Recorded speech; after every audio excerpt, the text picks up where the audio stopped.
Fanda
Fanda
Good evening, colleagues.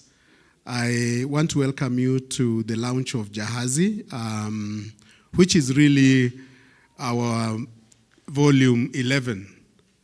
And that's rather impressive for Kenyan journals. If you think about the longevity of many of our journals, they don't last that long. And I just want to also mention that Jahazi remains very special to us in different ways. And therefore launching it again is very, very, very special.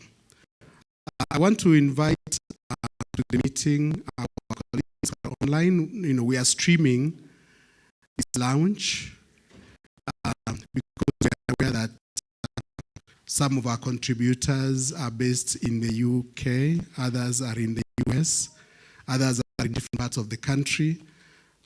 So we really want to welcome them into the launch. We'll keep it simple. We have a set of ideas to share. Some will be shared in the form of panel discussion. Others will be shared in the form of Q&A. But fundamentally, it is to respond to the question, what is the role of the creative arts generally in society, and what is the history of theatre in Kenya? I want to recognize the presence of my teacher, Professor Mohamed Bakari. Professor Mohamed Bakari taught me at the University of Nairobi between 1985 and 1987.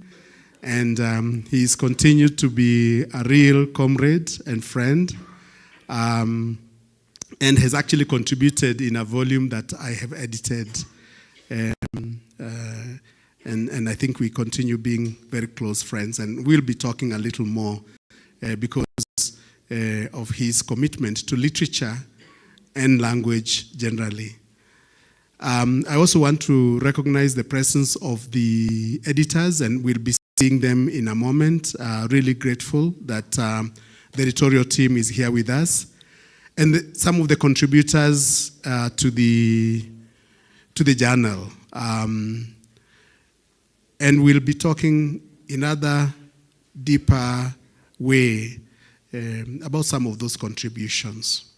So I would like to ask my good friend, Dauphin, who I met Dauphin. I was doing an activity on activism. Activism, basically art and activism, and working with the creative sector to understand how they are creating things. And it's at that, a period when I was running a project called Wajibu Wetu that I met Dauphin, and I have been very, very impressed by his commitment to social justice. So last evening, and I think I just have to say this, Dauphin, because I hadn't consulted you earlier. So last evening, we were in this space, Ukumbi Mdogo, listening to the poetry of Jairi Mwalimu Abdulatif Abdallah, who has just walked into the room. Mwalimu, karibu sana. And we were enjoying the poetry of Abdulatif Abdallah last evening. And I requested Dauphin to be with us today and to participate by sharing a spoken word. And Dauphin was very gracious in accepting. And also just to mention that we share this commitment to history. And that's very, very important also, because quite often we forget the significance of history in our lives. So Dauphin, before I start becoming emotional, karibu sana.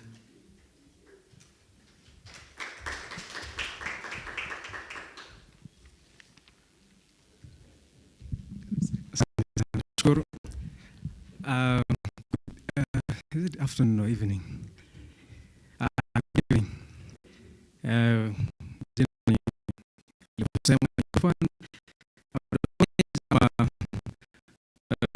Jina nyumbani, my grandmother calls me Mutuma. That's the name my grandfather.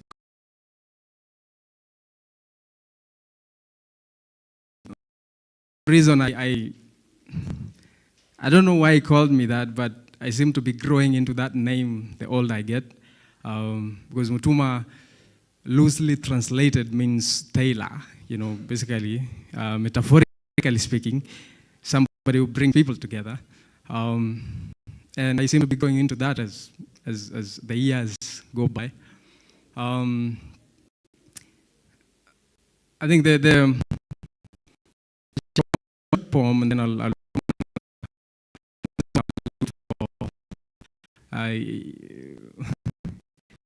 great,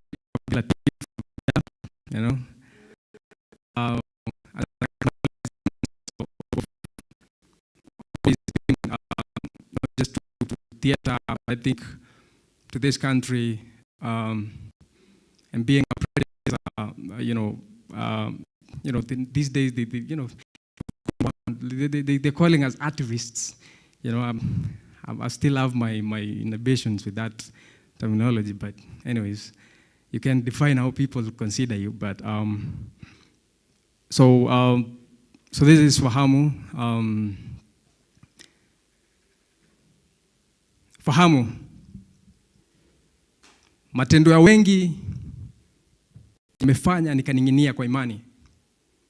Taarifa humu zimeninyima hamu maishani, ila ujasiri wako wanipa tabasamu. Jitihada zako za utu zimenipa matumaini na binadamu. Fahamu, udhabiti wako ndio nguzo ya msukumo wangu, na uaminifu wako ndio chanzo cha raha kwangu. Fahamu.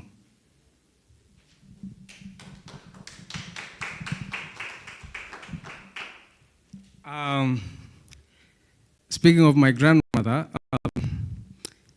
one of the most recent poems I've written, it's inspired by her. Because I feel like we don't appreciate enough what the role that African women play or have played in our lives. And I think this particular year, we've been stricken like more than enough times, we've lost some major African matriarchs in Mukami Kimathi, Micere Mugo, Field Marshal Muthoni Kirima. And, it gets one reflecting, because it's 2023, 1962, Field Marshal Muthoni proved that women don't only belong in the kitchen. Women can be soldiers, right? Women can be warriors. But we still have cases of femicide right now. We have cases of abuse against women like every other day. And you fall on what people say about women online, and you're wondering, are we progressing backwards, or because it doesn't make sense. The fact that we have so many phenomenal women that have set the way for us to appreciate women better, we still struggle with that particular fact. And so this was me really thinking about my grandmother, and the role she's played in my life, and sometimes how she keeps on reminding me and us, the people she interacts with, we belong to something bigger than ourselves. So this is grandmother's ritual. Jojo ngweka keguo, Jojo ngweka keguo, kiama konkoni na manyenje, kiama konkoni na manyenje, ndoya sheuma ngago taire, ndoya sheuma ngagotaire jojo. My grandmother has a ritual. Each time I travel to the countryside, she unlocks a granary and packs a bag of groceries for my return. She does this for my 3 cousins, all my distant relatives, and for each visiting guest. In test, I always make an attempt to decline, but she's ever intent in keeping this olden tradition. There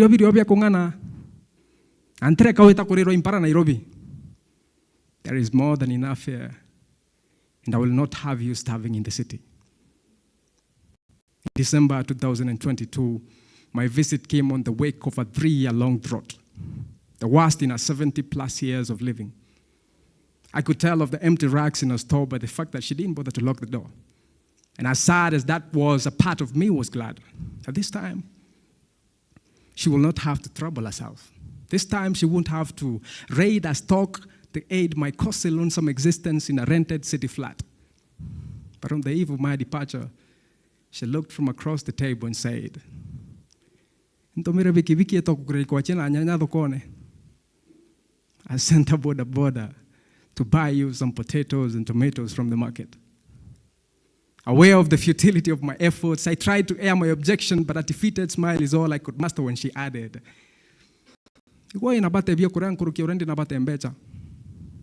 you need the food much more than I need the money. I've been thinking about that a lot. How the world needs people like my grandmother. How I've learned to value people from my grandmother. How our seemingly misplaced tradition could possibly be the vision for our future, with the signs signaling of dire days and science warning of a much warming globe. My grandmother's ritual is like a breath of fresh air, a gust of moist winds floating over bare arid plains, eager for restoration. Whatever it cost, she's glad to pay. Like a distant seasonal storm flooding a desolate riverbed, my grandmother's ritual summons our collective sense with each visit. Perhaps just to remind us that no grain or soil, however rich and fertile, is enough on its own. Or perhaps through our relentless efforts to keep a scattered community together, to teach us that no challenge is insurmountable. Sometimes all you need is a familiar tradition and a barn packed with groceries, and maybe, just maybe, a little money in your pockets. Thank you. Wow, thank you, Dolphin. Yeah, gifting. I mean, one of the things that our culture teaches us is to gift. And I like the fact that, even when you think that you really have gotten the better of her, she's always ahead, because for her to gift is natural. It's what you are supposed to do. You take care of, you need the food more than you need the money. And I don't want you to go starving in the city and so on. So going back to our cultures, to learn, to discover wisdom, to discover practices that we have by the wayside. And that's why the creative sector becomes even more critical, because it forces us to go back, to remember things, that are easily forgotten. When I hear politicians say that literature and history do not matter, I get absolutely disgusted, because it basically shows that they do not understand what moves the world. What moves the world is our cultures, our histories, our experiences. It's not the numbers. It's not the numbers. The numbers are a consequence of experiences, and they are constructs. And they are also part of a history, and so on. At this moment, I want to invite Mweni Lundi to take us through the journey of this particular issue. Mweni Lundi herself has been on the stage for quite a number of years. In fact, I think I first met her on the stage at Kenyatta University in those earlier days. And she has been part of Jahazi from the beginning, since the conceptualization of Jahazi with the late Bantu Mwaura, and working through over the years to deliver Jahazi with us. And therefore, it is important that she speaks to the issue of theater and its history in Kenya, and to give us a perspective of the journey generating this particular issue. Mweni Lundi.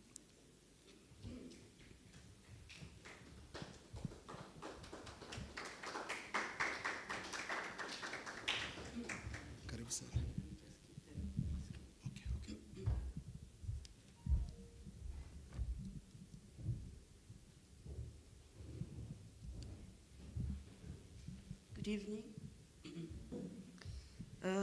I'll keep this very brief, just to talk a little bit about how we got to the journal that talks about about theater and its practice in the country. We've done quite, as a Prof says, yes.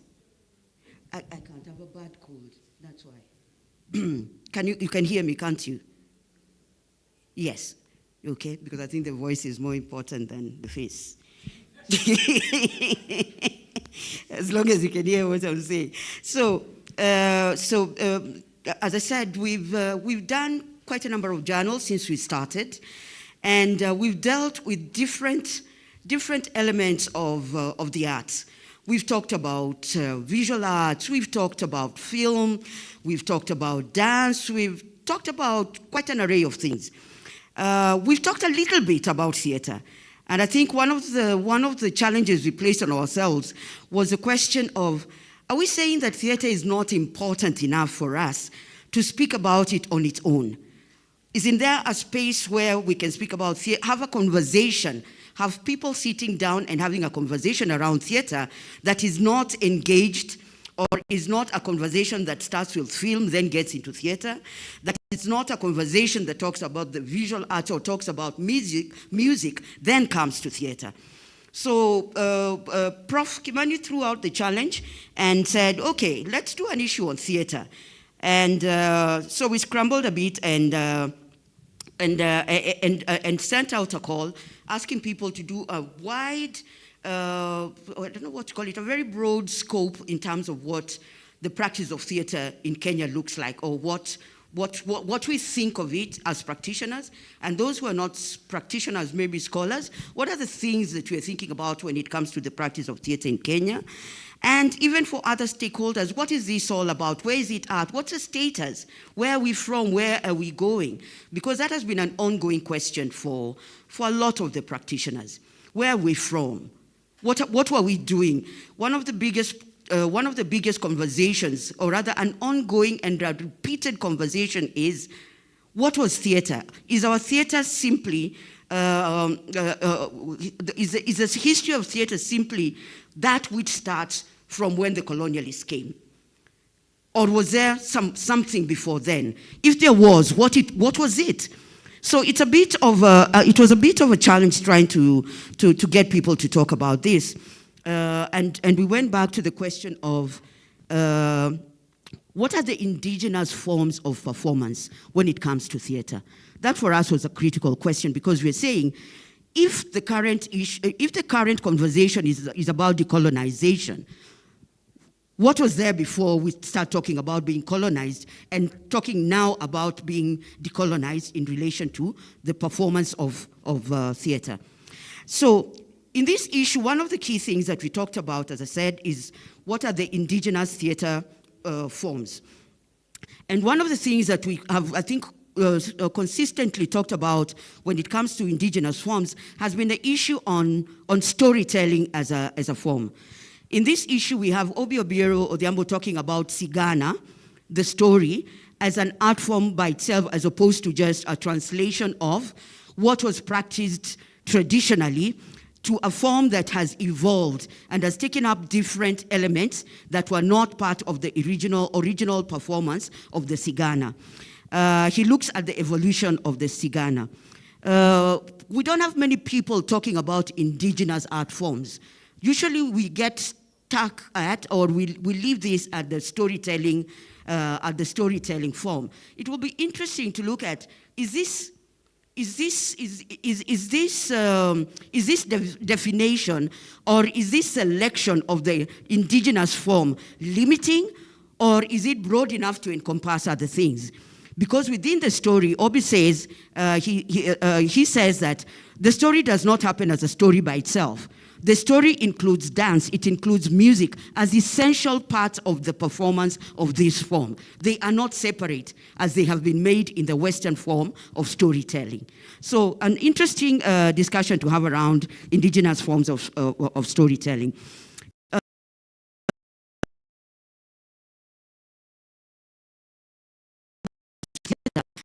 The role of the playwright as an intellectual. What is the role? What is the role of the playwright as an intellectual? Where do they fit in, apart from the performer themselves? And it talks about, it is the whole idea, when you look at the current situation, the whole idea of being able as an intellectual or as a playwright who engages with society, who observes what is happening around them, to be able to speak truth to power. That is what makes the public intellectual. That is what therefore makes the playwright public intellectual, which he identifies Francis Mbuga as, because he's looking at the specific of one, right, and that is Francis Mbuga. Moving on to that I was able to pick out from the article that was sent in, was the area that has been referred to now as applied theatre. Now, applied theatre, applied to what? I've always wondered that. Who's applying? So anyway, definitions just kind of boggle my mind sometimes. So applied theatre became a term that was used in the UK in the 90s and kind of spread to the rest of the world, and has encompassed the different forms of participatory theatre, if we can use that broad term, including theatre for development, theatre in education, drama therapy, community theatre, etc., etc. And how they have ended up defining this is really just looking at theatre that is not mainstream, but uses the techniques of theatre, and therefore is not seen as a theatre art in itself, because it, as far as the definition stands, that it is used as a tool of activism to deal with marginalized communities. But if for us, when you look at indigenous forms of theatre, theatre was used for that anyway, and it is not applied because all those techniques are part of the mainstream of the theatre performance traditionally. So is it applied? Is it simply a tool, or is that the art form itself? So questions arising from that. So under what we'll call this participatory or applied theatre, we have Dr. Oliver Mbai talking about working through participative storytelling with refugee children, and looking at the different techniques they've used, looking at what the impact was, because they did go back to see how that worked with the children and how effective that form was for them in terms of dealing with the trauma of, or the marginalization of refugee children. We also have one Kawive Wambua, who places a case for civic theatre as a separate art form, where we have a lot of organizations and a lot of theatre groups that have been involved in theatre when it comes to issues of elections, when it comes to issues of human rights, when it comes to issues of governance. So is that an art form in itself, or is it part of the larger applied theatre, or is it part of the larger community theatre or participatory educational theatre? Is it because of its specific content then that we should consider it a separate theatre form? Jane Plasto, a renowned practitioner of applied theatre, talks about looks at participatory educational theatre as a separate form and tries to trace the history from Western Kenya and especially from Nyanza, that is specifically Kisumu actually, and tries to trace its history. And her general take, she starts from the hypothesis that this is the home of educational theatre. This is where it starts, this is where it grows before it goes to other parts of the country. It will be interesting to hear what Lenny Ogola, who she follows through as one of the first of the pioneers of participatory theatre, would have to say, considering that he did more work on participatory educational theatre outside of Nyanza as opposed to working in Kisumu. Yes, he started on using participatory theatre in relation to work against AIDS in Nyanza province, where the prevalence was really high.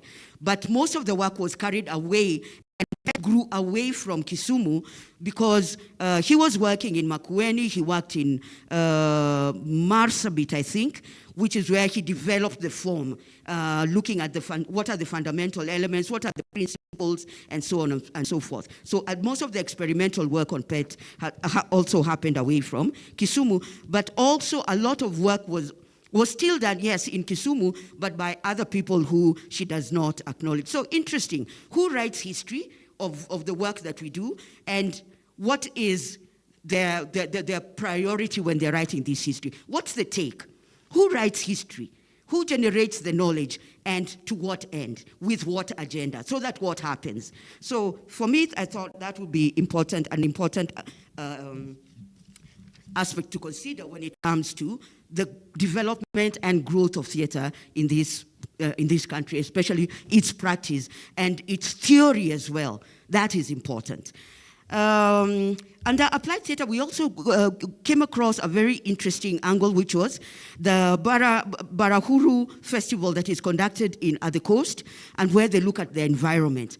For us, we're so used to seeing theatre and participatory theatre done only in relation to issues of governance, human rights, but there is a whole ongoing festival that deals with the issue of the environment at the coast that has been going on and is continuing to grow. So what are the things out there that we're not talking about, that we're not looking at, that are growing,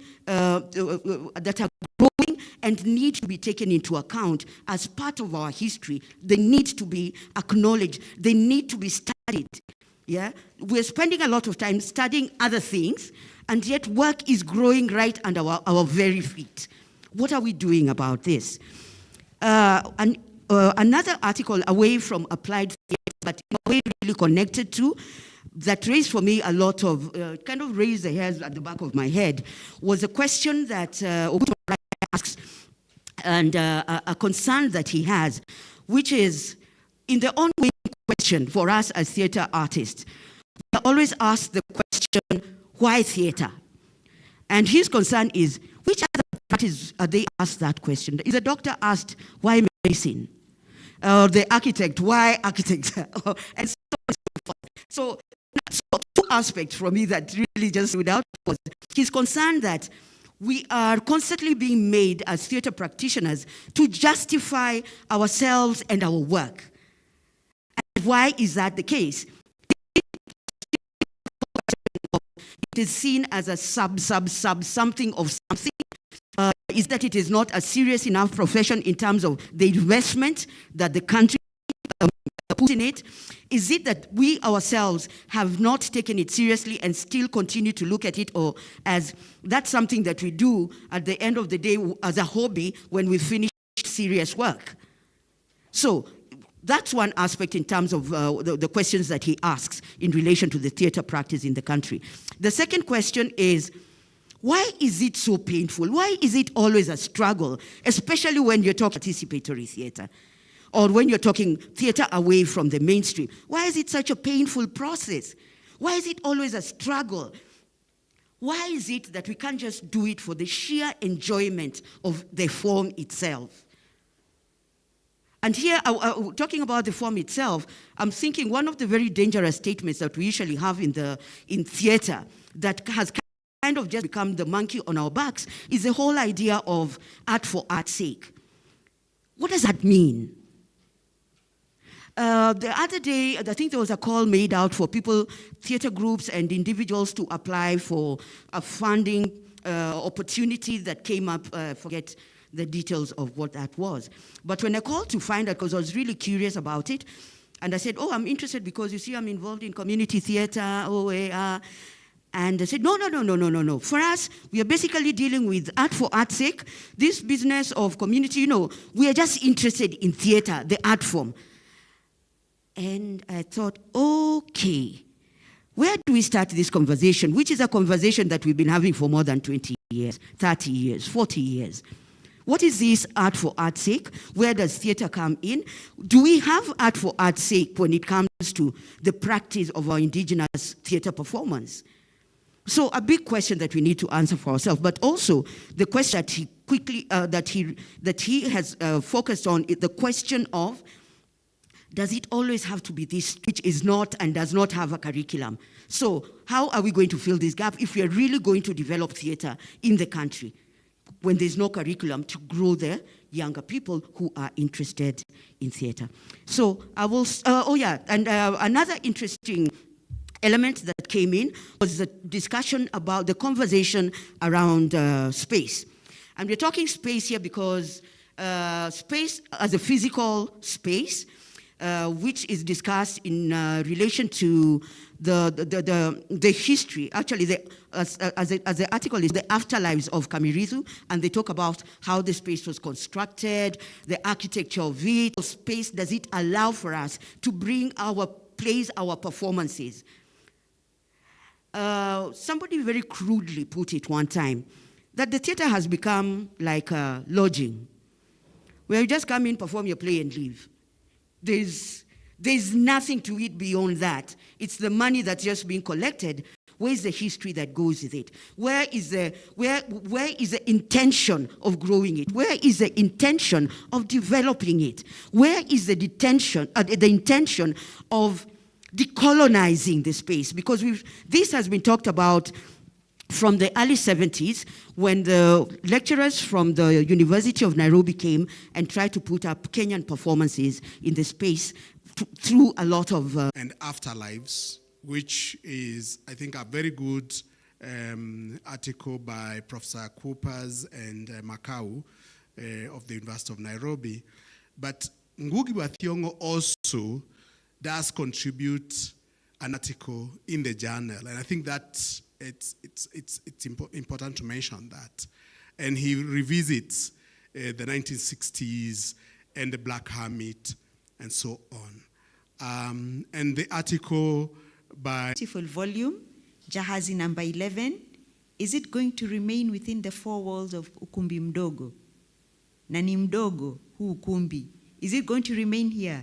Dr. Kiremi Cindy, he will be off camera, but he will speak to us loud and clear. Welcome, Dr. Cindy.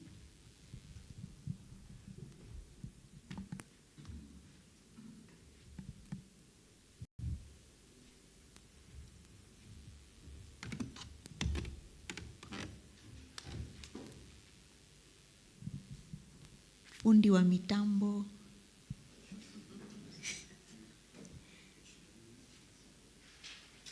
Dr. Cindy, maybe you need to unmute yourself.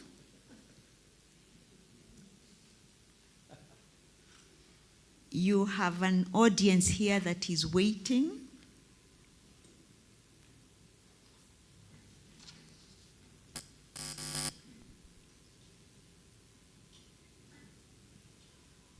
Yes, Dr. Cindy. Everybody seems quite interested. And they are waiting.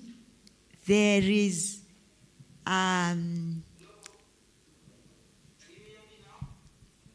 very well.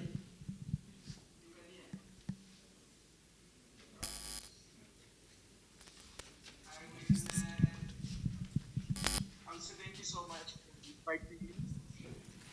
And I'm really sorry for the fact that I'm not with you at the moment. I will try to see how we can have this done. I will have a presentation, so you'll allow me to do the presentation, so that Yeah, so maybe host can allow me to do the presentation because I'm disabled at the moment. I can't do the presentation.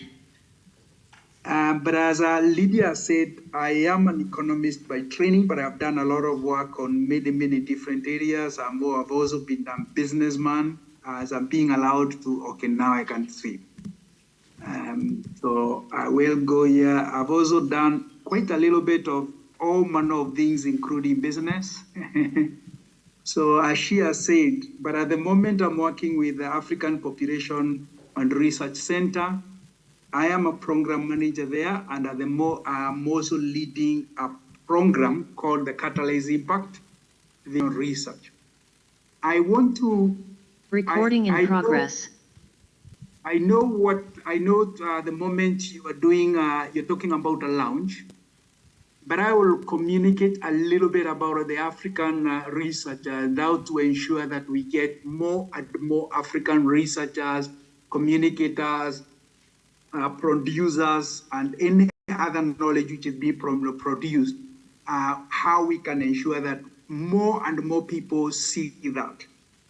I will first of all ask ourselves, do we have a problem, or are we talking about something which is not there? And actually, many times we have these discussions. We find out a lot of the African researchers, producers, or knowledge producers or communicators say we really don't have that a major problem. But I want us to put it to you that we have a major problem. And that is why we are trying to see whether we have enough some producers as well as institutions visibility to the rest of the world, because you're not seen out there in the world, you don't exist. So I just like saying we are all innovators, but I at this particular moment, I was looking at more of areas in terms of patents, innovations, which are registered. And I was asking myself which countries do a lot of the innovation. And if you look at the top 10, actually the first one is the first one, and a few there are small countries. Yet there's not even one African country which is mapped as one of the top innovators in 2023. When I also look at who does the patenting, whether it is patenting application in the top 10 offices, it is in China, US, Japan.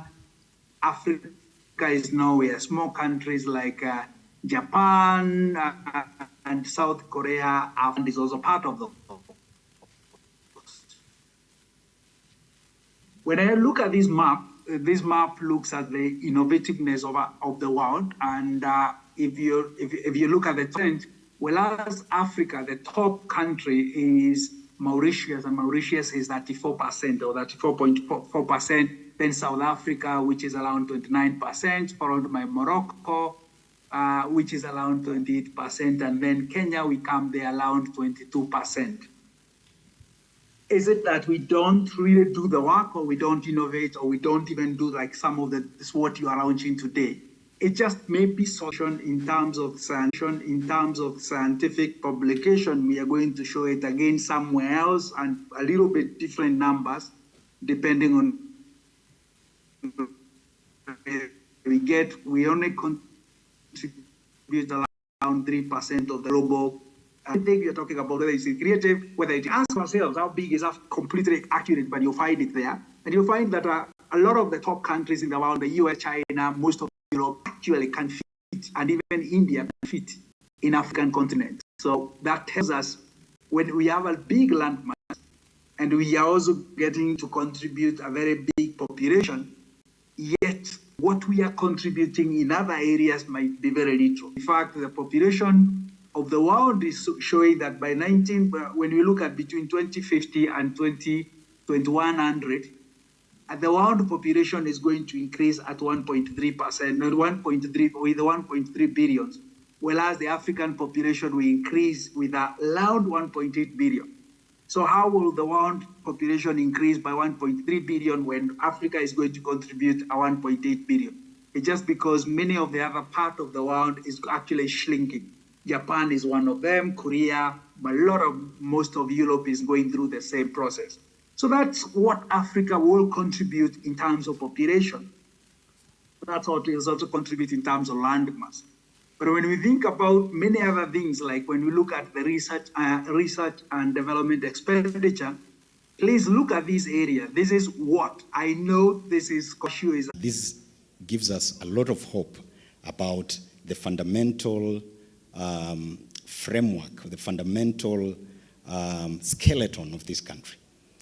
We may have a little bit of ailing, as is the case with anybody. You can have a little bit of ailment here and there. You know, maybe it's the leg which is ailing, maybe it's a kidney, maybe it's a capillary in your heart or something. But the framework, the foundation, the skeleton of this republic is something that amazes even I from time to time. We may say a lot about what we're going through right now. We may be told that we should not interpret what we're going through outside the global matrix or the context.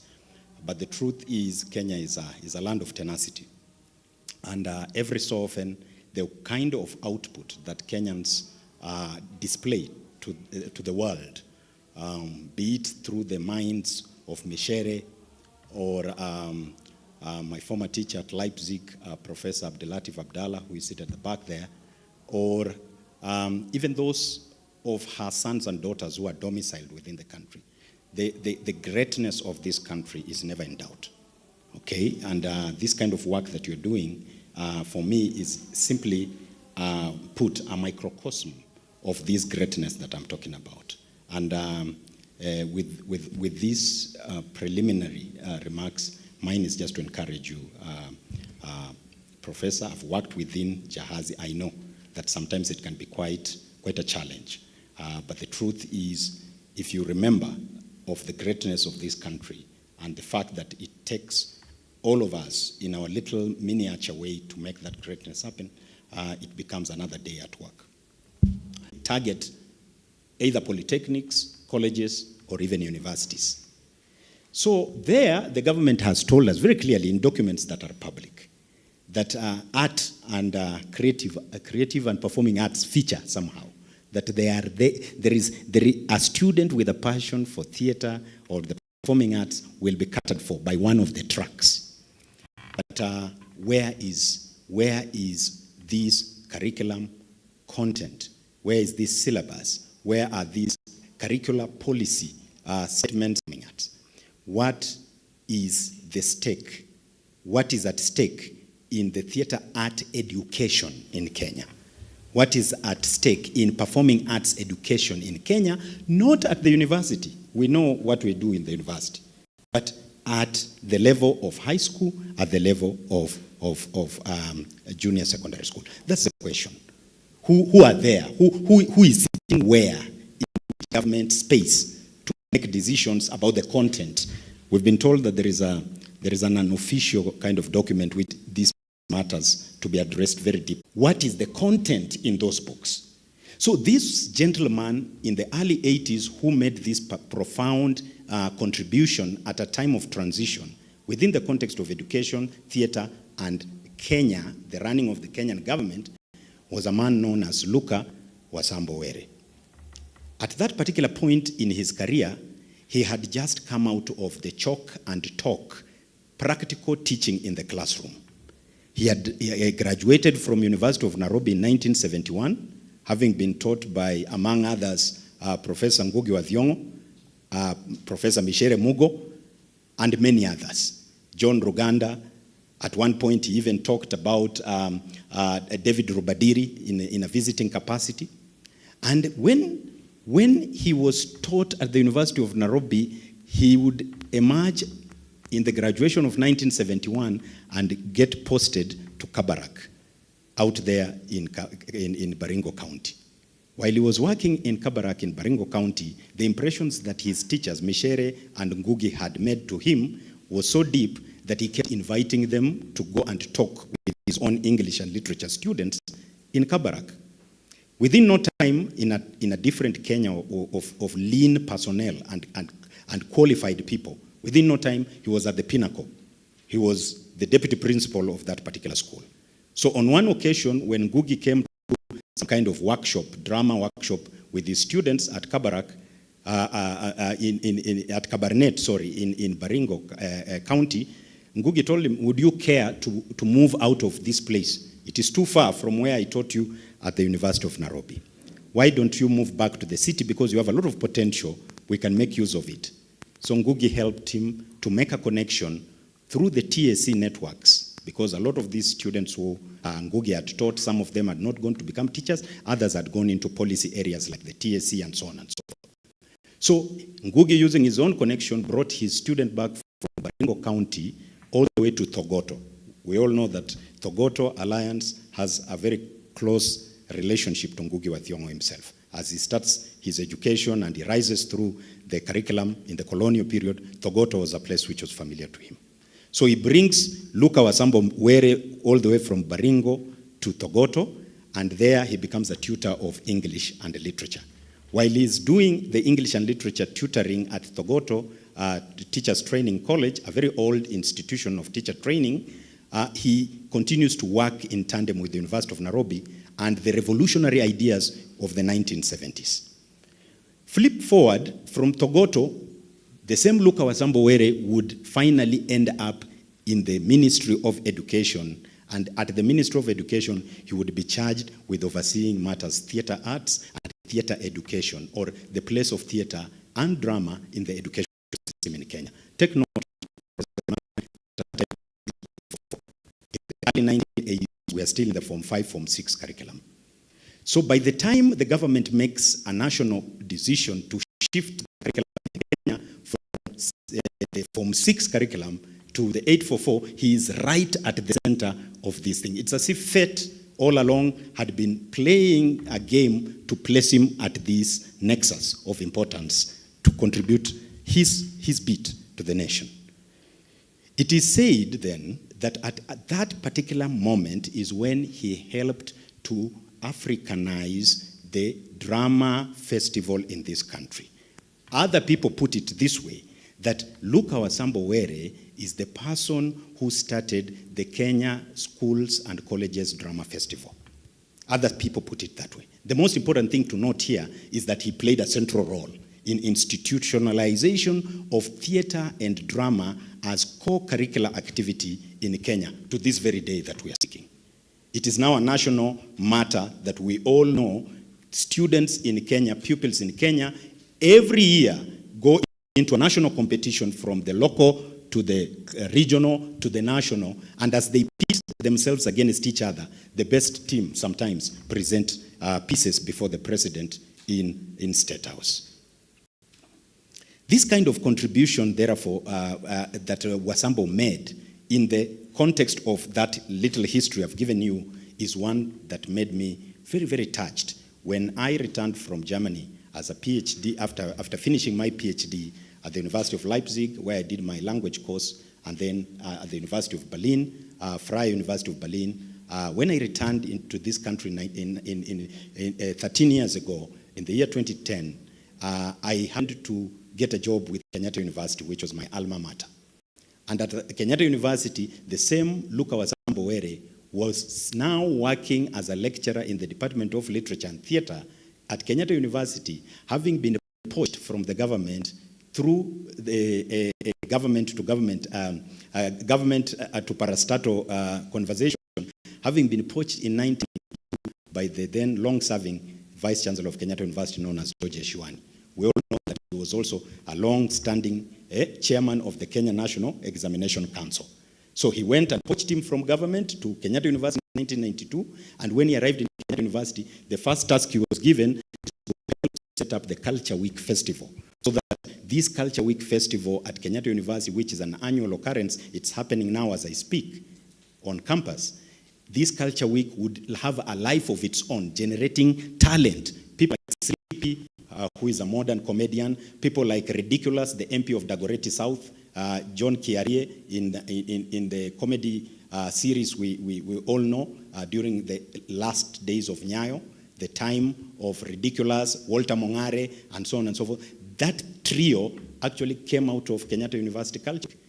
And it is Wasambo Were again, working of course with his colleagues, who saw the importance of tapping talent from within school spaces, because this is where Kenyan young spend most of their time. At least a large number of them spend most of their time there. That's where their talent is. So this Culture Week, which he was chaperoning, by the time I arrived at Kenyatta University 13 years ago, the office that I'm made to sit in as a new lecturer is the same office where he's sitting. At that point, already he is around 68 years of age. When I sit with him, he keeps telling me, in between our works, our daily work rigors, he keeps telling me stories about the history of theater in Kenya. He keeps telling me about how the white people, for example, built this edifice in 1952. And what Professor Kimani is saying, what decolonizing theater in Kenya would mean, including finding a new mission and spirit for this space. We as an affront to the empire. But what we can do is to turn it into a shrine where our own spirits can be worshipped. So as we sit with him in that close proximity, I would notice that there is an anomaly. Because on the door of our office, it is written there, Luka Wasambo Were, but there's no title before his name. And on the same door, my name as a new lecturer, a bit, okay, not a bit, but younger than him by far, is written there, Dr. Makoha. Every time students come looking for him, because they see Dr. Makoha and they come in there, they expect Dr. Makoha is the elderly occupant of the office. So they come to him and face him and start talking to him with the reference that he is Dr. Makoha. Excuse me, Dr. Makoha, I'm looking for... Then he says, no, I'm not Dr. Makoha, it's the other guy. And then the student turned there. 45 years now, you can imagine 13 years ago, I was quite young. So they look at him and say, are you serious? This is that kind of thing. As we do that kind of rigmarole and rigor every day, I felt that we should have Mwalimu finish his PhD. He had been doing it in slow motion. He had started his PhD way back, even when he was teaching us at master's level. He was doing it. We knew he was doing something about indigenous African theater forms. Ritual as theater and all that kind of thing. So how far was it? Oh, by the way, I got fed up. So it's just lying there. It's collecting dust. So we agreed that we use that time that I had come back to make him finish his PhD. In 2014, Dr. Wasambo Were created a mark in Kenyatta University history which has not been defeated up to now. He became the oldest graduate of Kenyatta University in its history when this. How to allow him at his age, at 70, with issues to do with his bones a little bit, how to allow him to go down on his knees, which traditionally is what is supposed to happen, so that the cap can be put on his head. It's a ritual, it's a ceremony, it's a graduation ceremony. So there was a little bit of fidgeting because capped honors as he is standing. This is where things went a little bit south or a little bit north. He refused. And with a thunderous applause from the other graduates, the younger graduates, certificate, diploma, masters, and so on, the undergraduate degree, as he went down on his knees, very painfully, in slow motion, the chancellor himself standing on this side, the vice chancellor on that side, it was a magnificent moment. This grand man of theater and letters accepting his space within the fraternity of people at the university and, of course, at that level of learning. The long and short of it all is that this man lost his life in July this year at the age of 78. He had already retired from Kenyatta University in the wake of Corona. He had even wanted to leave a little bit earlier. The university could not allow him to go. He was an important member of the community. So when he retired to Siaya, to Game in Yala, when he retired, he told us that he's going, but we can still go and visit him. We were preparing as a department at one point as a student to go and visit him. Then he lost his life after battling a long illness. And when he died, that is when the greatness of this gentleman started coming out from newspaper to newspaper articles, Standard, Nation, different outlets, radio and all that. People started talking about a giant who had just fallen. it is not an accident that this gentleman came from Yala, the same place where Professor Bethwell comes from, the place where Professor George Magoha comes from, the same place where Professor Matthew Buyu of USIU comes from, the same place where so many professors come from. If you take a stone in Yala in game and you throw it up in the air, it is said, most likely it will fall on the head of a professor. Okay? It is said so. Why? Because that place has the largest density of graduates in Kenya. And the reason is simple. The colonial moment for that particular area was a moment of acquiring Western education quickly, because the paramount chief who was there, Odero Akango, was a person who was already receptive to the new ways of life that were coming in.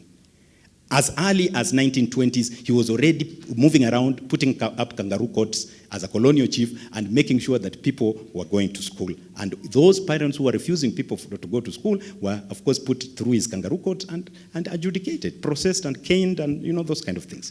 So Wasambuwere came out of this area as a person who was actually, a product of an area that had acquired education, modern education, formal education, Western education, a little bit earlier than other places in this country. As a result of that, every time I think about this gentleman, I do not see him only through the portal of theater and theater arts. I see him through the portal of education and what it can do in this country. That given a chance, wherever you have been placed by the nation, by the country, by the motherland, by the homeland, by the Republic of Kenya, wherever you've been placed as a Kenyan citizen, make sure that you use that space to do something transformational for the greater good. Life is about service above the self. This is what I learned from my office mate of 13 years who lost his life and left behind a legacy, which I've embodied in a poem that I will read now.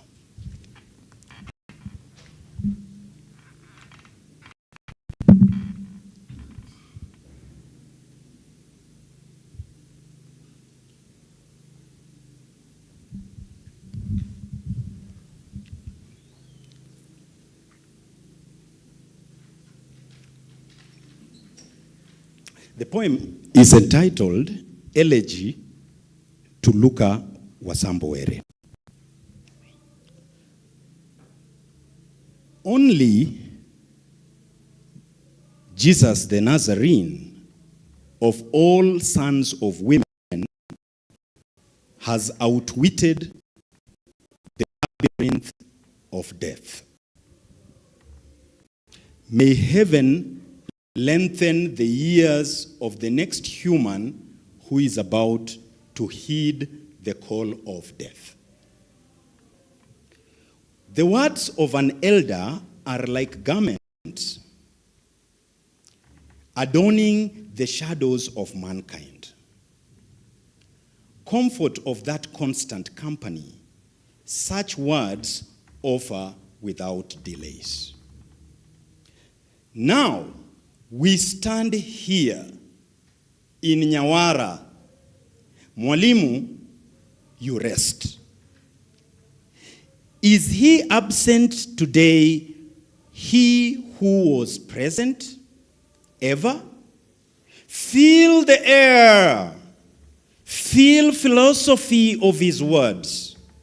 Words which made us better in life. The sun sets beyond the Namlolwe. We here keep vigil. We crane our necks. We see a long retreating shadow of a man who built our tomorrow. Sorrow is upon the land like night. Sad is the echo of his fading footfalls. Pa, pa, pa, pa. Like whispers of a whirlwind, hear his fading steps, once so familiar. Pa, pa, pa, pa. Let us all find comfort in memories, share in the new stories of your old legacy. A bridge between us and education, a pillar of wisdom across this nation. You had a deep resounding impact on the gathered assembly in Yala, not only as family, but as advisors of all near and far. Now, as our newest ancestor, we hail you. Wasambo seek a seed from you to inter your body into a sanctuary. Behold, now the chance has arrived to return you to the soil of Jaluo. Where your umbilical cord buried is, we now settle you to eternal bliss. Farewell to the shrine of ancestors. Hail them for us in the upper shrine as we await reunion. Fare thee well, Mwalimu. Fare thee well, my father. Fare thee well, Mwalimu. Fare thee well. Luka Basambowere.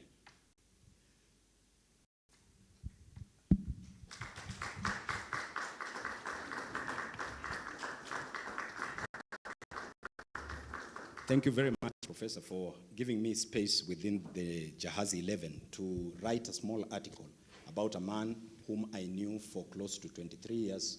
I not only knew him as an office mate, but he was my teacher at undergraduate and master's level as well. Thank you very much.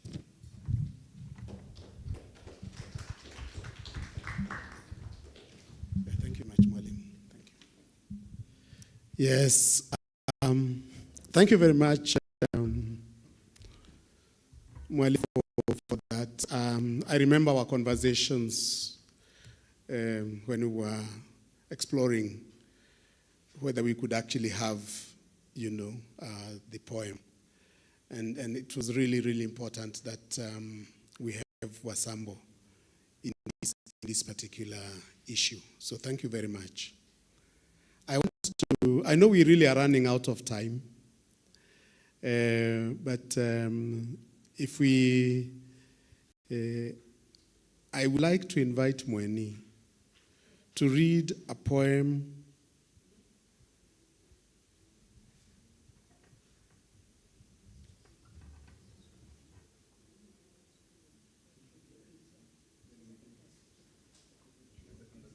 Okay, yeah, thank you very much. Yeah, she has given us a proposal that we have this conversation. It's going to be a very, very short conversation. Very short conversation between one of the editors and contributors to Jahazi. I want to invite Dr. Muduma back on stage. And she will call her team for a very short conversation around theater.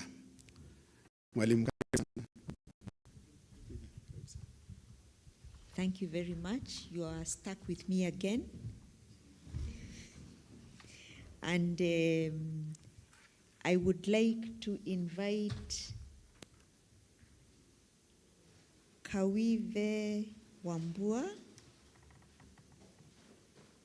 You are very welcome. I wish I had his bio to read for you, because I am sure it is. I absolutely refuse. He's more than that. I would also like to invite Dr. Zippy Okoth, more than human being. We'll have proper introductions once they get to the stage. And of course, Mweni Lundi. We would like to have your company up here on stage. And we are going to talk about theater. We are going to talk about theater and what theater does for persons, but especially for social change. we assume that the change is usually good. So, because we are short of time, please allow me to invite my discussants to introduce themselves, and I'd like to start with Kawive. Thank you. Thank you so much. My name is Kawive Wambua, and I am a theater practitioner. Okay, from there we shall go to Dr. Zipio. Please introduce yourself to the audience. My name is Dr. Zipio. I'm a storyteller.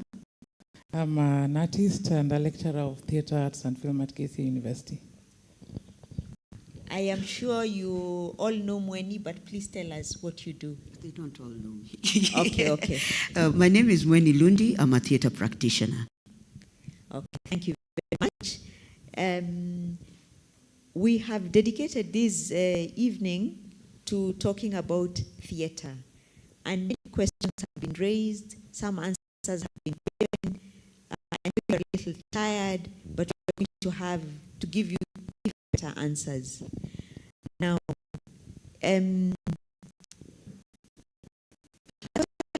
been asked, but we would like to hear your take.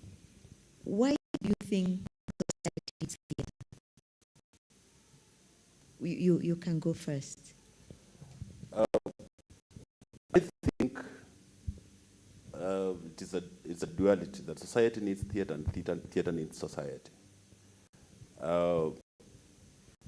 Because number one, theater for me is a space for laughter, and laughter is an ingredient of regeneration and of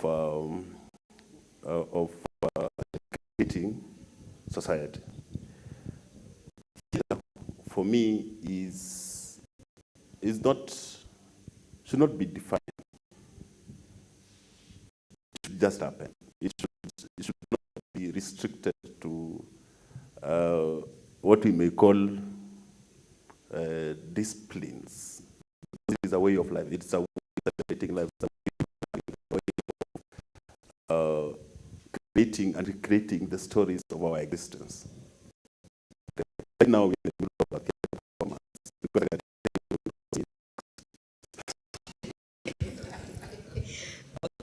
I will give you time to while Dr. Zipio calls.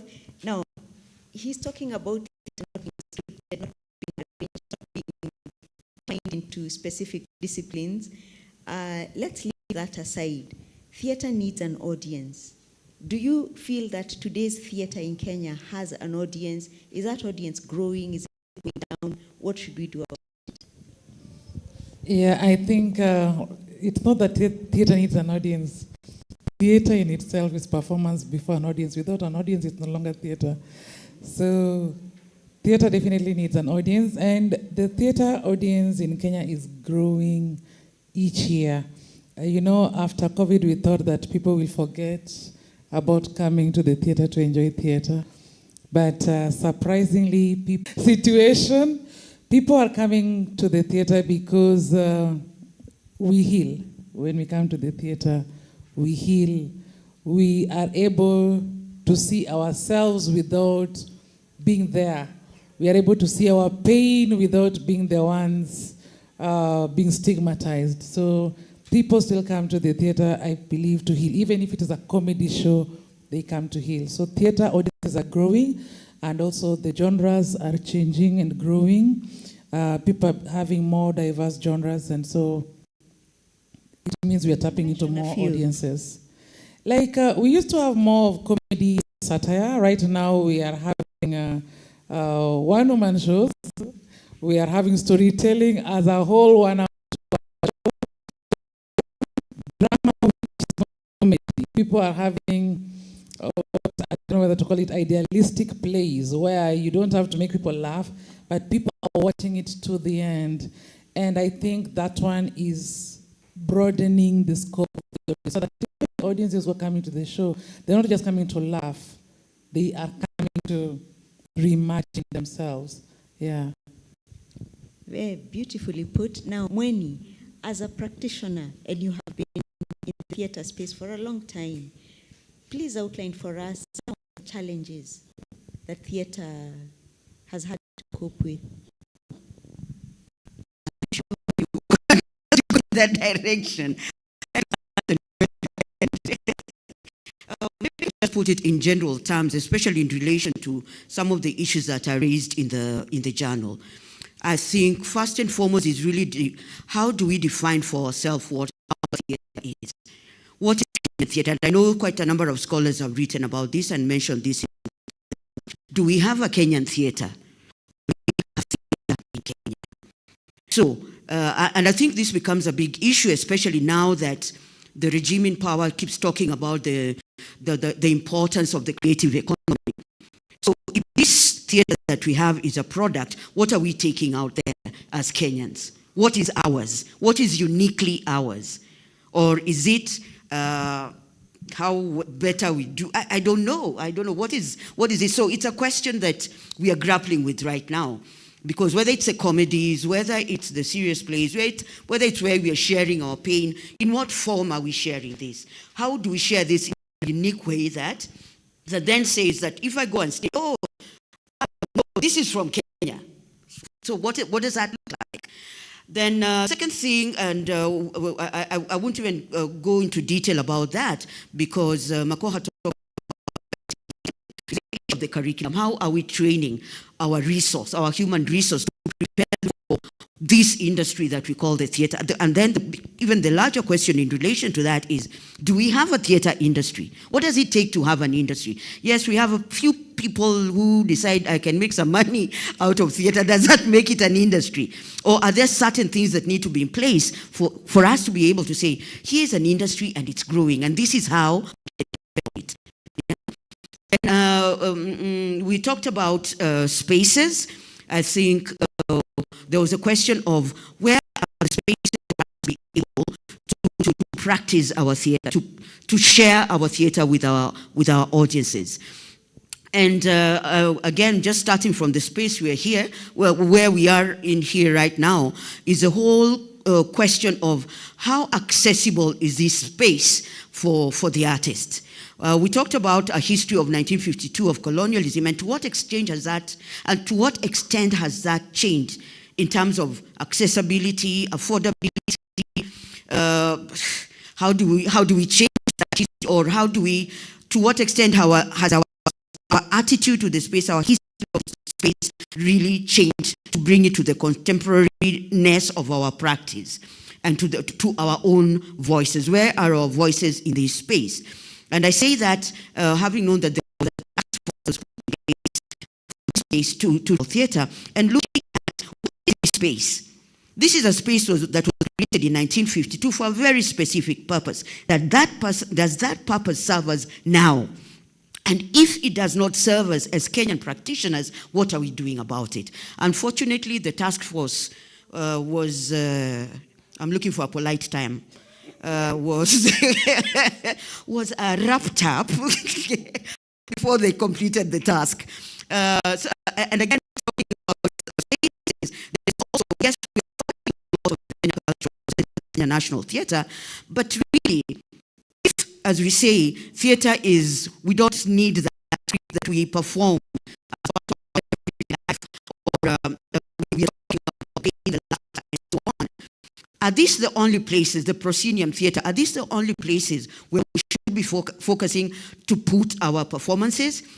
What are the more unconventional spaces that we are not performing in? What are the potentials that we should be using as places of sharing our theatre performances?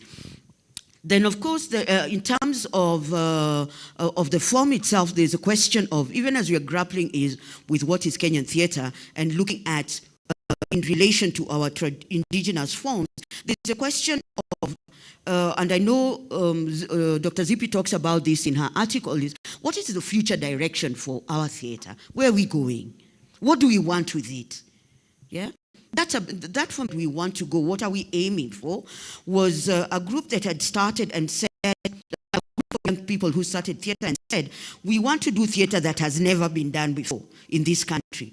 And unfortunately, each and every piece of performance that they came up with performances that have been done in the 80s and 90s and actually had stopped because so often the audience knew the script.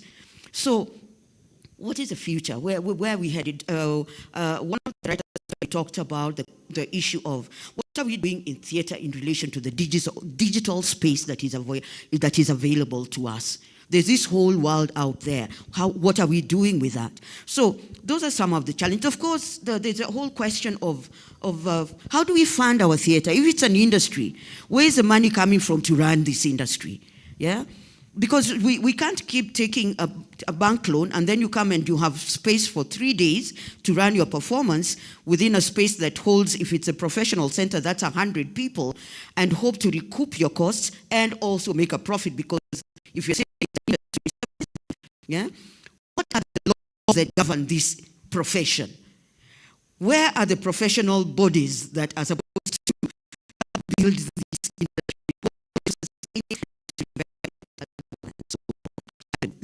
Cut it short there. Thank you for articulating a few of the challenges very fluently. But I think, as you said, as you warned me, maybe it's not a very fruitful way to go into.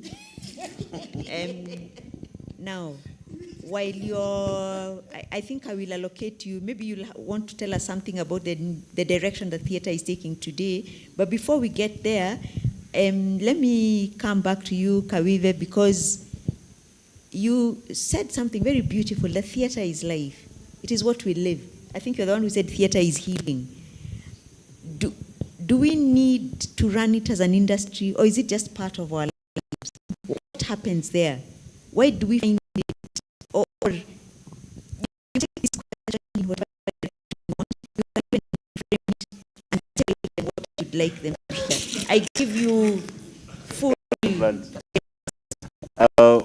I will answer it the way you have asked, because I think the theater is very serious, much as it is a celebration of life and the way we live it.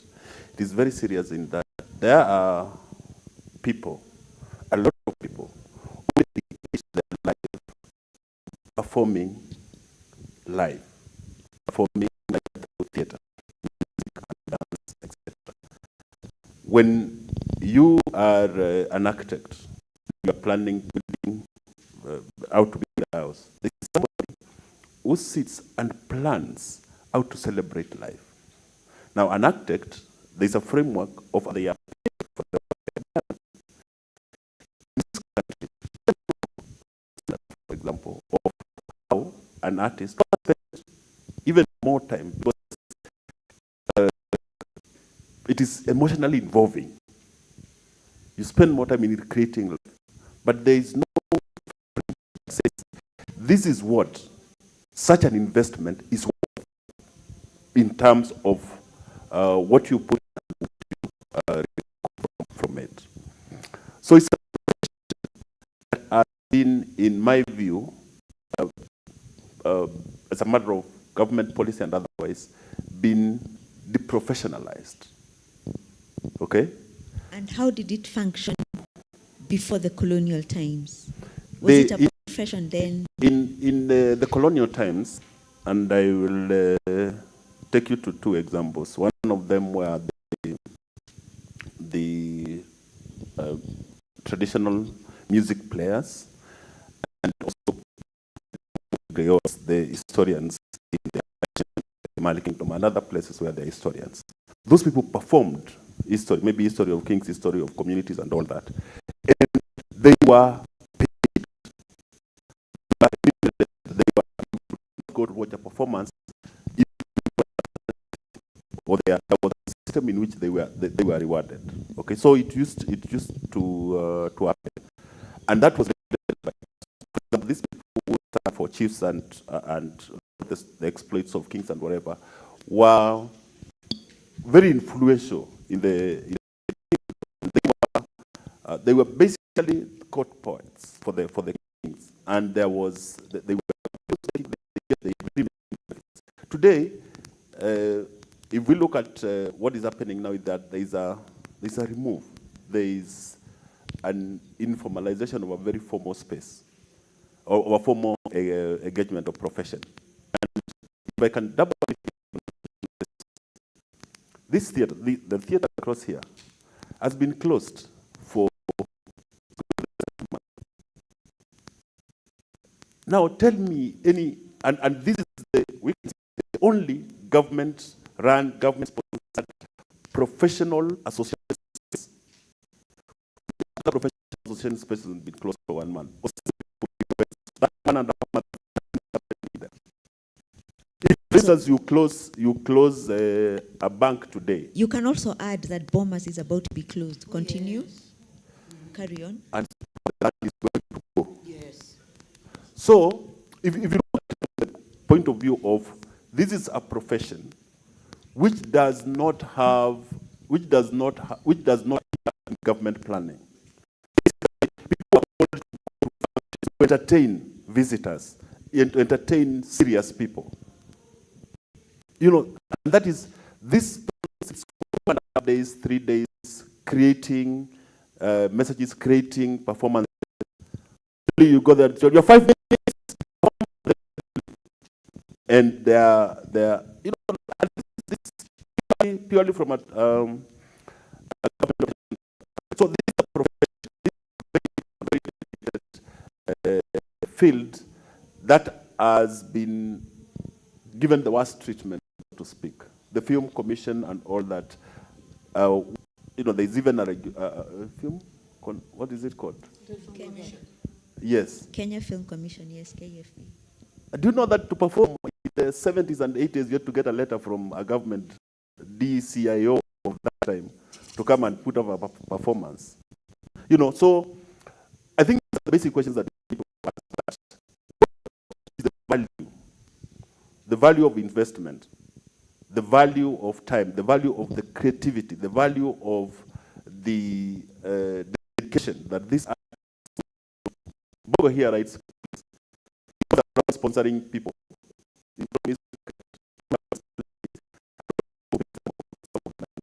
Even when he's paid nusumkate, because I think yes, I do the same when I write my paper.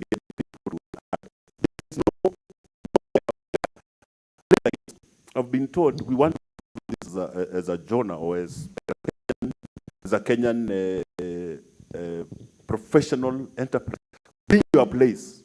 Bring a set of people who will judge and say, this is a play. Look at the Kenyan schools and drama festivals. The greatest dean who has got the flashiest. It's not even creation. It's about the so far. So it's something that we need to rethink. I believe that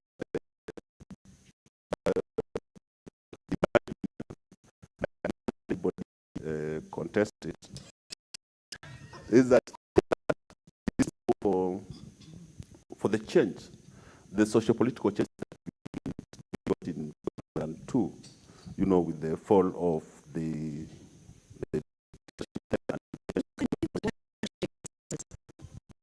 that one, the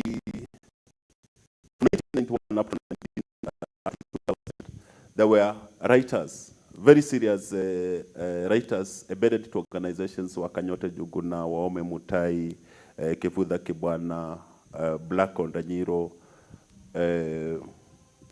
Obi Obiero Odhiambo, who wrote plays and who took this place, even John Rugan, took this place in community spaces and ignited a discussion about constitution, the question of freedom, the question of governance, and all these efforts brought about the social awakening that was to fruition in 2002. I've written about it. And then in 2002, there's a huge theater projects, like 5 groups going everywhere in this country, just starting conversations, difficult topics like the one who should give the final word.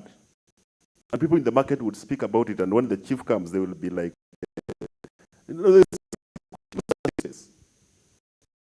and that ability for people to start conversations which are in the process become the tipping point for the governance question in this country. So I think artists are, in my view, the rulers, but the people, that is Okot Babitek, but the people who hold the instruments of power know that potential. So they use everything in the book. Theater,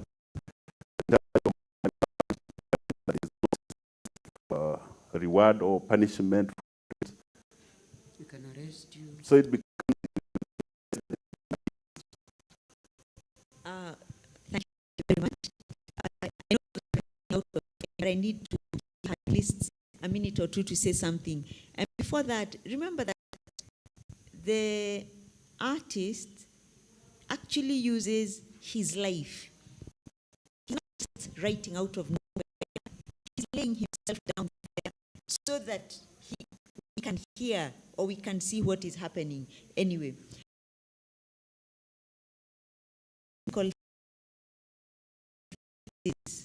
Appear to be shrinking if I listen to the two of them. Are we doing anything about going to the virtual spaces, getting onto, first of all, the mass media, and also getting onto the digital space?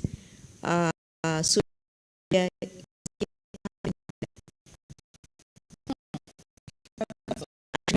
direction.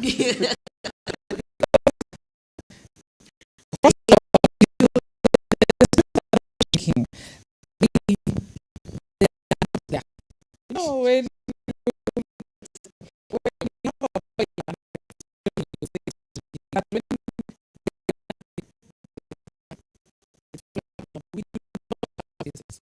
because apart from the Kenya Cultural Center, this is which one is closed.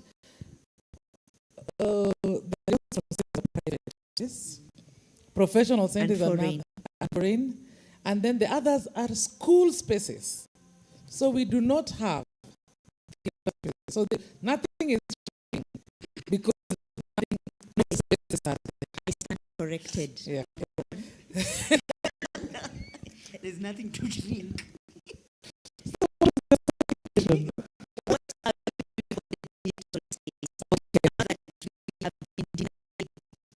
Physical, actual space.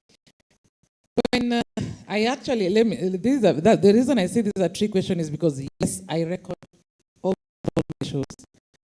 But the moment it's no longer theater. Because theater, let's start from the perspective of a performer. Theater is about the live audience. Live meaning I can hear you laugh, I can see you cry, I can feel the stillness of your silence that makes me have cold shivers. The moment we are taking it digital, I can't feel your response as an audience, and it is no longer theater. Now that one is film. So yes, we can say theater spaces are shrinking. We are not taking theater to virtual. Let's just say we are recording theater to put in the virtual space. And for me, that's no longer theater. And I'm saying this as both a film and a theater practitioner. That is no longer film. That's no longer theater. Like now my shows will now be on some platforms. It's no longer theater. I am not engaging when they write and under the show, comments and say, I really loved the show. I can't feel it. There is something about people clapping, hugging you, and there's something about that no matter what we do, we can't tape it and put it there. So right now, I know of a few people who are taking theater to the audiences. People are taking theater to hotels and restaurants. And I must say Kisumu and Thika are very good in this. And at least I must commend the hotel owners in Thika, Kiambu, and Kisumu for allowing theater artists to perform in hotel restaurants. It might not feel like the typical proscenium, but people are enjoying the shows and people are paying for the shows, whether it's 300, whether it's 500, whether it is by buying 2 bottles of beer before you enter. The sad thing is we are not yet getting enough money to live off theater. And that makes our industry become as minimalistic as the time goes by. There was a time when in one theater show we could have 50 people. We can't afford it anymore. We can't even afford to have 30 people in a show, because even if I have 30 people in a show, it runs for the whole weekend. Most people, except most people can manage to make 1 million in a weekend. The majority of people can make 300,000 in a weekend. Half of that goes to the venue. The other half left, meaning the next quarter, goes to the production. So the other quarter is what's left to pay all these 30 people. And remember, these people have rehearsed for a month. So do we have an industry? Not yet. Do we blame the government? Of course, we have to blame the government for everything. Do we blame ourselves? Yes, I think we have not made enough noise. That is one. And also sometimes I also think as artists, as much as we love our drink, sometimes we need to look at it as an office, because that is where I think the government now starts to come and take steps. So but one thing I'm very glad about is that the new crop of young artists are taking this very seriously and differently. If you've looked at the performances being done last year and this year, there's something different. They may be performing comedies and all that. People are not rehearsing part-time, going to work and rehearsing part-time. People are rehearsing here during the day, going wherever they are, on the streets, in the clubs, and people are buying tickets, and people are filling these halls. And I think we don't have an industry yet, but we are growing an industry. Yeah. On that high note, because if I let this conversation take another twist, it will go down. I would like us to end there, and I will call upon Professor Mohamed Bakari, who is the elder practitioner here, and would like you to end this conversation for us, to give us a few words of wisdom. I believe you taught Professor Kimani Njogu, so we would be honored to hear a few words from you. You can... No, let me talk with him. Yeah, he can speak from there. No, let him come. Come, Walimu. Yeah, let me have a discussion with him. Give a clap to... Yeah. This will take us 2 minutes with me and my Mwalimu. Because I really want to have a chat with him. It's all right. Mwalimu, now you have listened to... Karibu, just join us. You have listened to this discussion.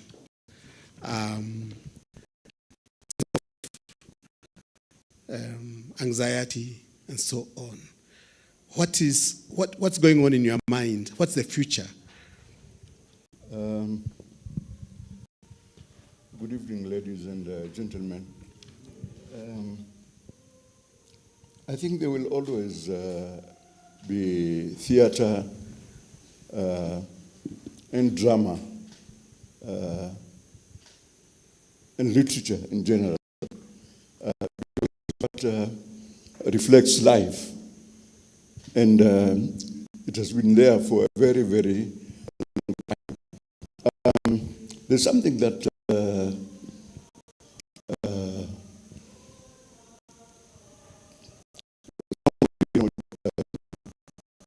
described as the collective unconscious. You will see a lot of similarities between dramas of different parts of the world and different societies. So what we are doing is not very different from what other people are doing. And this is ascribed to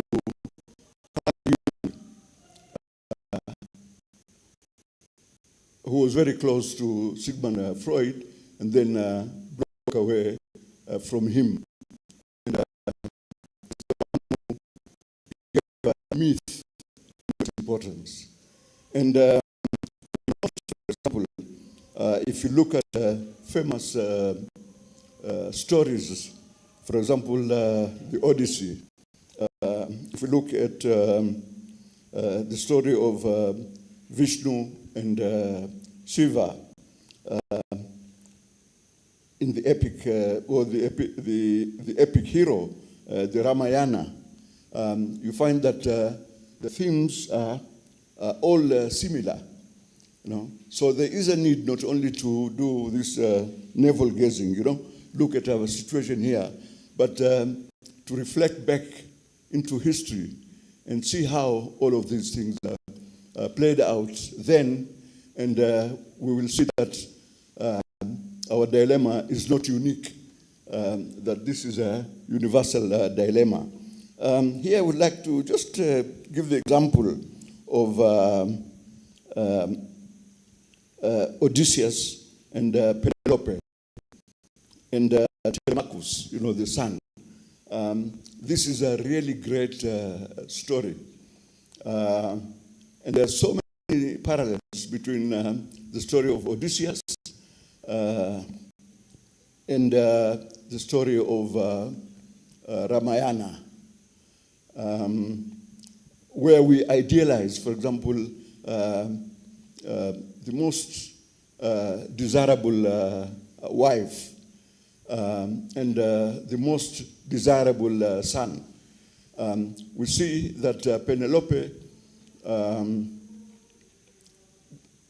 grieves, for her husband, but she doesn't give up.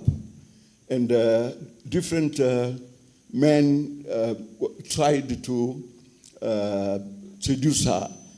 And there's that famous anecdote about her weaving something forever. Until when it comes to an end, she unweaves it again and starts it all over again, so that these men don't come and seduce her. And you have the son Telemachus, protecting the mother. So these are timeless stories with timeless parallels in human society.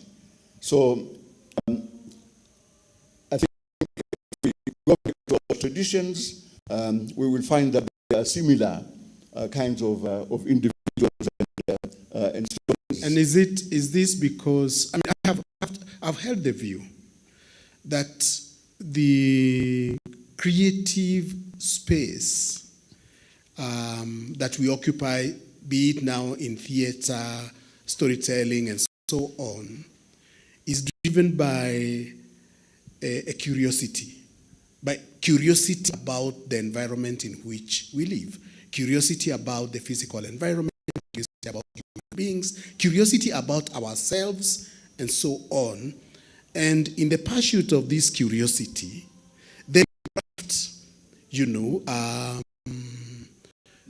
stories, solutions, possibilities, and so on. And because all of us as human beings have this capacity to be curious about these things, this convergence, this possibility of the collective unconscious, then becomes almost inevitable that there will be definitely a point at which we meet, because all of us as human beings have this capacity. And that's why sometimes it becomes very difficult to be too, it is important to be very local, but also to recognize this commonality of our curiosity, our ability to pursue solutions and to explain our own situation. Is this a viable way of understanding? I think obviously, curiosity is the mother of invention and creativity. And but just to give you a simple example, playwrights are extremely creative people. We only know of Samuel Beckett, for example, you know, when we talk of waiting for Godot. Yeah. You know? And for those of you who did Amezidi, you will know that Amezidi actually is organized around waiting for Godot and Samuel Beckett and the influence. So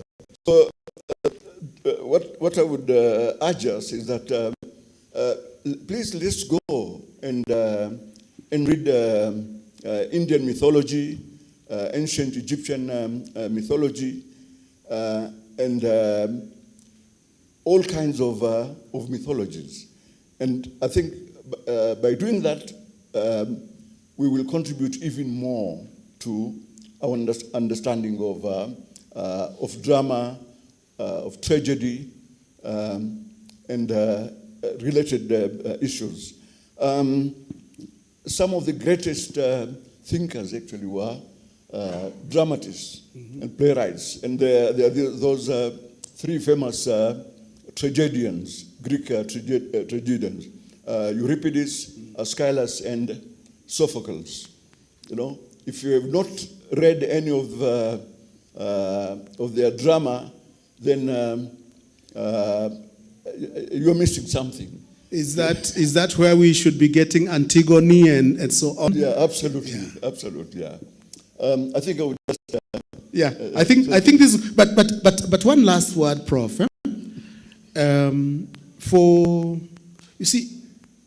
the young Kenyan who does not have access to Egyptian mythology and so on. No, they're all in the internet. Oh, they are all in the internet. Okay, guys. So often all these guys go online, go to the mythologies, and then what will they do once they understand that mythology, the mythologies? Then they will be able to be even more creative. Yeah. I'll just give you an example that you will really love. Ransom Fela Kuti was a playwright, yes, a dramatist, yes, and a man of many wives. Yeah. That's the list of his assets. I think and a politician, and an amazing politician. Absolutely. I mean, he was the conscience of his society. While everybody was afraid to tell the king that the king is indeed naked, he literally pointed out, you know, his finger at the king's nakedness. And I think we should also know that people like Ngugi, you know, came actually from that kind of background. Yeah, thank you very much, Prof. I really want to appreciate Professor. Let's give him a clap for this. There's no way we would have let you go without a little bit of that. Thank you so much, Prof. Yeah, back to you. Thank you very much, Professor and Professor. Those were wise words. So as you have... No problem. We'll pick it up later. So as you have heard, if you have not read Greek theater, Greek mythology, Egyptian mythology, thank you, African mythology also. In fact, I think it's older. Yeah. And the advantage we have is that this is a continent that has simply refused to commit its history to the written word. We have refused. We want to live life. We want your theater. We want connection, live. We want person to person. So I think in that we have a very big advantage. I think I should come off stage. I don't know the tidiest way of doing that, but I will simply hand over the mic to the next person on the list. Now, one person says yes, the other one says no, but I think she will end up coming here because it says question and answer, and she deals with questions and answers better than, okay? In case somebody wants to ask something, but You can also take us on to the next item if you feel that we should go to the next item. Okay. Yes. The microphone is yours. The program is also yours. Okay, give me the mic. So in the interest of time, because we've really run out of time, I'm only going to throw this back to our audience today. Does anyone have a comment, a question, anything they would like to share with us? Then we transition to unveiling the Jahazi special issue on theater. And it's very special because there are many of our departed who we have featured here, as you've heard, so we're very excited about that. Any questions, any comments? This is your chance before we start saying going once, going twice. Yes, there's a gentleman at the back there. My name is Walter Sisulu, and I have a very brief question about how Salva there talked about how we can find ancient works, the Greek mythology, Indian, Chinese, whatever. Because also in Africa, there were ancient kingdoms that had also their own type of art and theater and you know, such kind of things.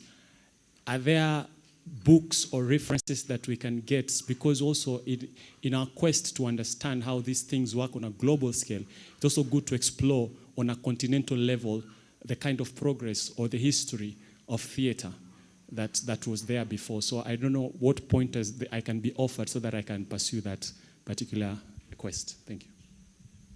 I think that's a very interesting question, and I also think there's a misconception that majority of our history and our theater is purely oral. I really want to reject, but that's just me. I'm not saying this is an academic position.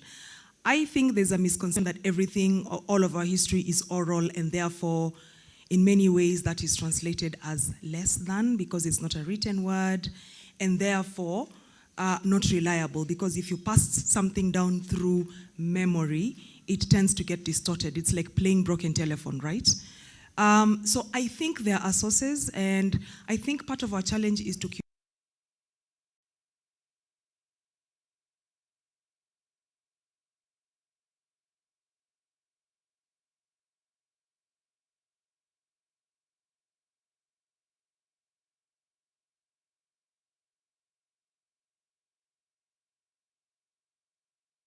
time when the ancient kingdom of Benin in the 1400s had running water and had toilets that actually had cisterns. Over in England, there was the plague because people were using flying toilets, like basically pooping in buckets and pouring it out the window in the morning. That's how advanced we actually were, and that history exists. We just need to find it. Some of it is written, some of it is oral, yes. We need to find ways to curate that and for our current and future generations. And I also love the theater because theater is both a physical, oral, and written art form. Because when Mbogo writes plays, that's a piece of literature, it's a written text. And then the text becomes embodied. And then when we record your performances, that then means it becomes an audiovisual record that we can always refer to. So I don't know if I'm answering your question or if anyone else in our audience has an answer to the gentleman that we would like to speak to. Yes, Prof. Yeah. Maybe a little bit of reading of Egyptology and those type of literatures. I for example, if you are into literature, read especially most of his recent writings and so on, you see a lot of that history, but interest in Egyptology, and I think that would be a good point to start. There is a lot that has been written. Of course, a lot of our literature was taken away through during the trade period and so on, but still there are efforts to reconstruct. Yeah, and I think that if you are aggressive, for that knowledge around Egyptology, on, you will find stuff that could be valuable. And Prof. I think it would be useful to look at the work of Kenyatta Diop, you know, the Senegalese thinker. Fascinating way. About progress. I mean, he is not critical or cynically critical about other people. He just appeals to them, you know, to rethink their dominant hegemonic positions and see how much they can actually discover, you know, from other societies and other cultures. Again, as we said, thanks to the internet, almost everything that you want is available.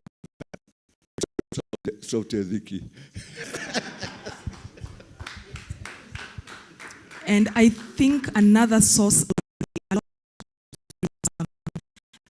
in the guise of fiction, for example, some of them have a lot of that history. And I'm not just talking about Kenyan writers, I'm talking about general African writers. A lot of stories, a lot of plays, for example, have got a lot of this mythology and these myths and legends from our communities that we can always tap into as well. All right. And Egyptian mythology was not a European mythology. Yes. It was an African mythology. And I think this is the point that we have to underscore, you know, because we've been given this schizophrenic, you know, perspective to separate Africa, the northern Africa from southern Africa. Yeah, exactly. So-called sub-Saharan Africa. But the Berbers were just people like us. And that's why the Greeks, you know, when the Greeks and the Romans later encountered them, they called them the barbarians. Not in the negative sense, but this is something that came much later. So we have to disabuse ourselves, you know, of this colonial mindset. I don't like actually using terms like colonialism, imperialism, but sometimes, you know, I'm incensed, and I have to use this, you know, less civilized language. Yes, I don't have a question really. In fact, I have a contradictory thing. I mean, this is a very happy occasion because we are launching this auspicious collection of essays and thoughts about theater. So first of all, I'm commending Toeza for this beautiful thing. But I wanted to show my anxiety about, you know, I'd love that there should be, this work should continue, you know, that there should be a sort of non-anxiety. That is, I wish it can continue to a point where, because one of my biggest problems is that for many writers, they wouldn't get opportunities to be published in journals elsewhere, which will want you to come with theory and to write in a particular way, and which will kick you out because you don't sound deep enough, or you are not what's the word that they're using? Decolonial enough. I don't know. In fact, I don't know what decolonial is because so, anyway, whatever. So for me, I find this a very important space for us to actually converse about things like theater and so on. Because when I was an undergraduate. I'm looking at the MC there. She was there, I think.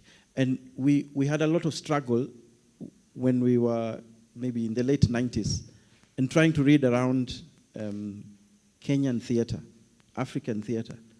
We had to look through people who've written about literature so that inside we might find what they said about possibilities of theatre. You know, that's a lot of gymnastics. But now, since the mid-2000s, with the appearance of Jahazi articles, I actually can refer many of my students to people who've written about theatre, you know. So I'm commending Toweza for that, but I am anxious. I just want Toweza to exist forever. So if there's a way, yeah, I mean, that's my expression. I mean, I'm asking, what's the future like? Because theatre is there, but we need to talk about it so that we generate what Dr. Zippy was talking about, not merely just a growing industry, but an industry that talks about itself. It has a history, it has people, it has superstars, things like that, you know.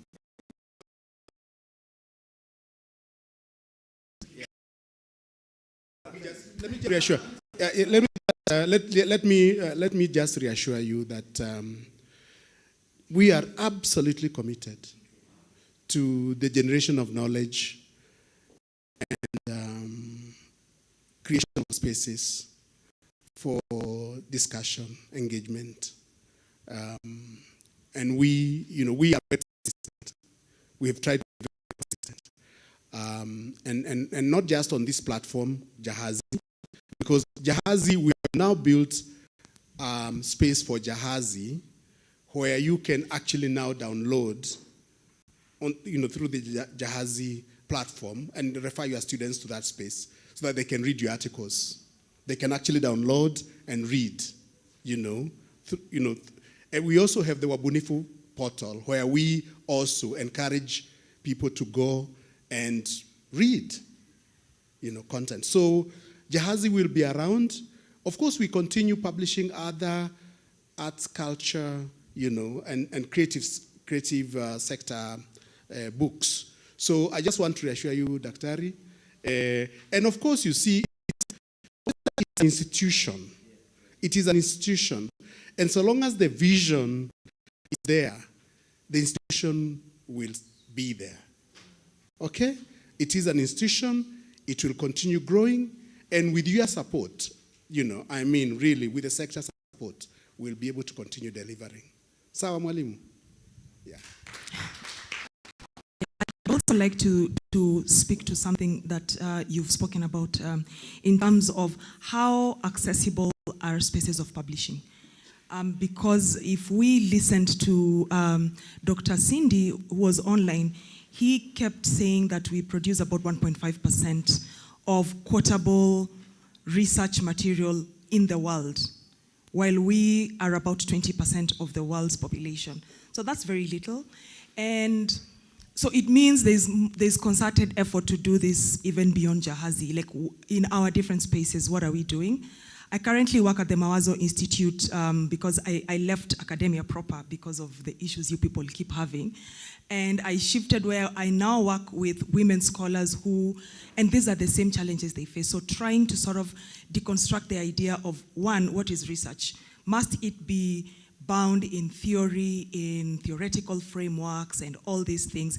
Must it be presented in a certain way? Must it sound in a certain way and be credible because it's published in the big journals, right? So these are conversations that are also ongoing, and we are really trying different experiments to see how we can deconstruct, decolonize, defrock, the traditional ways of doing things and then change that. As I invite the editorial board to come on up here, we unveil the issue. I remember when I was called up here, I was asked, it's Q&A. I have a question of my own. I don't want anyone to answer this question, but I want us to think about it. If indeed, as I think it is Kawive Wambwe who said, art is the ruler, and then it means the arts are diametrically opposed to the powers of the day, powers that be, and those kinds of structures, That includes theater, it includes literature, it includes all these beautiful things in the CBC curriculum that give pathways. So my question is, how realistic are we, or what are the expectations that now that we have things formalized in the curriculum, what are the expectations if these art forms are meant to speak back to power, and power is in the process of institutionalizing and formalizing and bringing these things to the fold? Is there a contradiction there, and what can we seated here and the people listening to us do about it? Or are we now then, it means we are co-opting the arts which are supposed to speak back to power into power. So it's the empire speaking back, and therefore means if the empire is speaking back, it means it's silencing you in so many ways. Is there contradiction there, and what can we do about it? And how can we create alternative spaces where we can continue to have these art forms continue to speak back to power? Because power does need speaking back to, right? Editorial board, please let's come up here and unveil this issue, because we've really gone above and beyond time. Editorial board, led by Professor Kimani Wanjogu. I'm looking at you with my eyes wide open. Please come up.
Ablatif Abdallah, if you can join us. Professor Mohammed Bakari, if you can join us.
For those joining us from online, Jahazi Journal is an open source journal.